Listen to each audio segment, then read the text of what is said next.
Paddy came out. He said, I'm not going to let my weight moving forward get over 90 kilograms. 90 kilograms off the top of my head, you're looking at about 195 pounds. 85 kilograms, 186 pounds.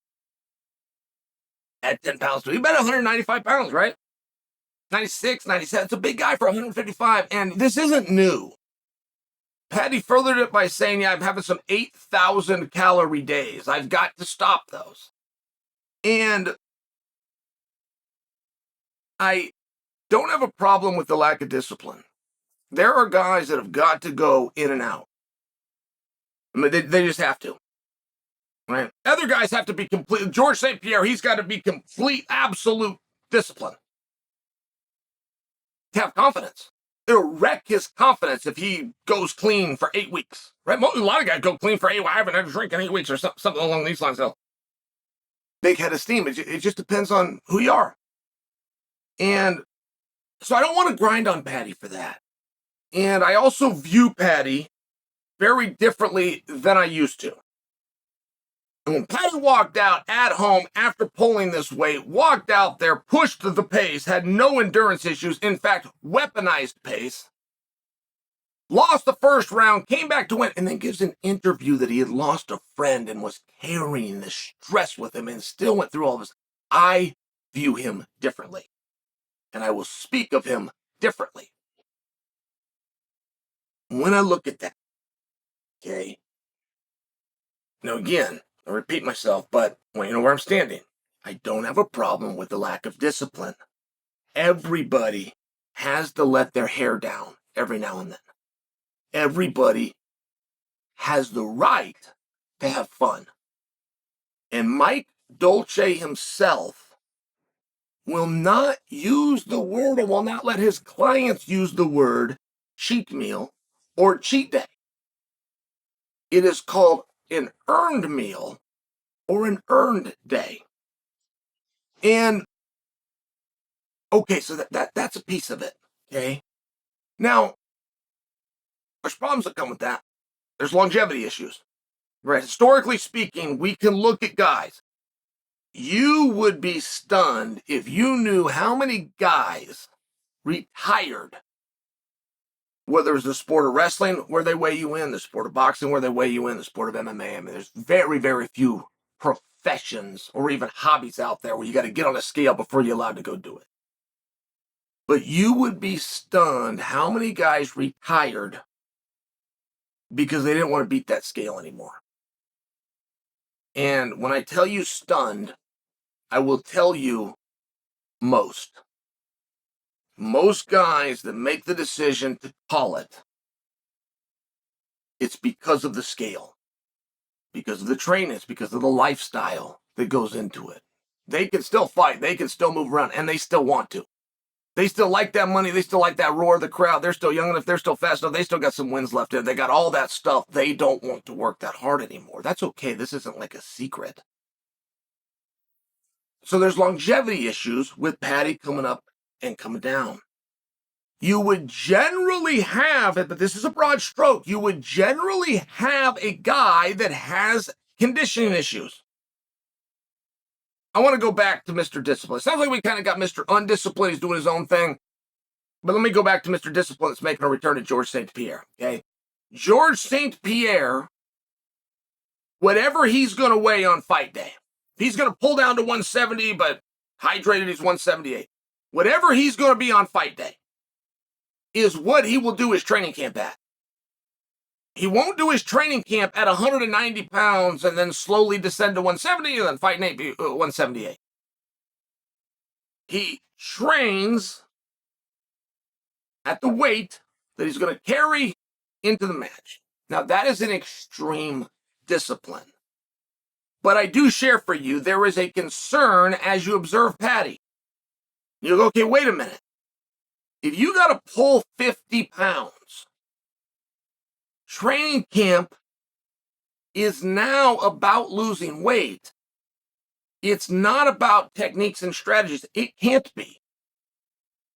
When practice is done, you got to put the sweats on. You got to get in the treadmill. You got to get on the Aerodyne. You got to keep your body moving, right? It's calories in versus calories out. We all know how to lose weight. And I bring that to you. When you go into practice, you've got X amount of energy. Whatever that energy is, you've got X amount.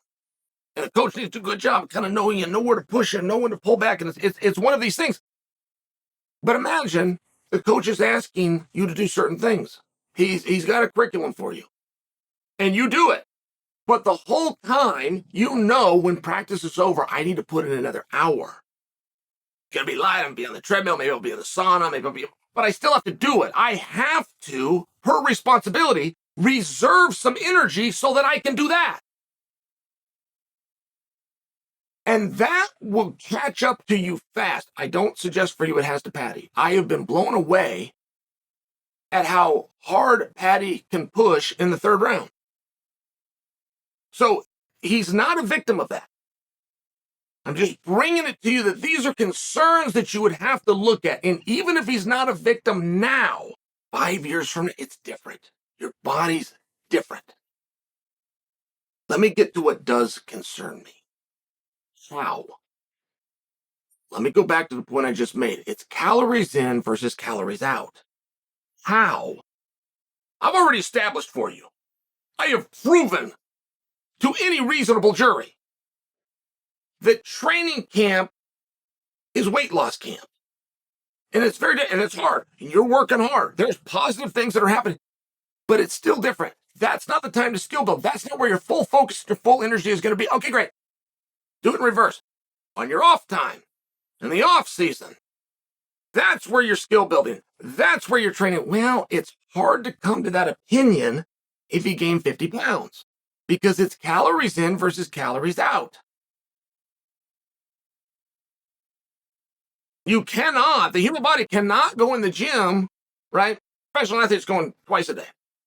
It wouldn't even matter if you're in a sissy sport like, you have baseball or something. You're still going twice a day. You're playing hockey or something. You're still in there twice a day. That's what a professional athlete does. How are you doing that and gaining weight? How? I mean, let me give you a different scenario. Let's say he's not in the gym. How much does he weigh? We got a 230-pounder on our hands? Now we got a health issue. Now all of a sudden, somebody does need to speak a little stronger to him. Or is it a situation where, and a lot of guys do this, they're not in the gym?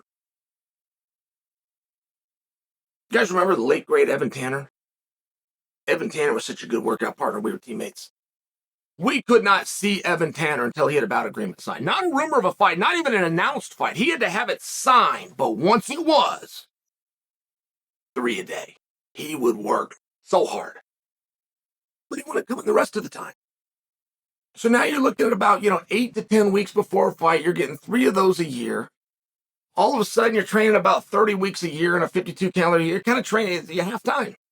And there's a lot of guys that do that. But I'm asking, is Paddy one of those guys?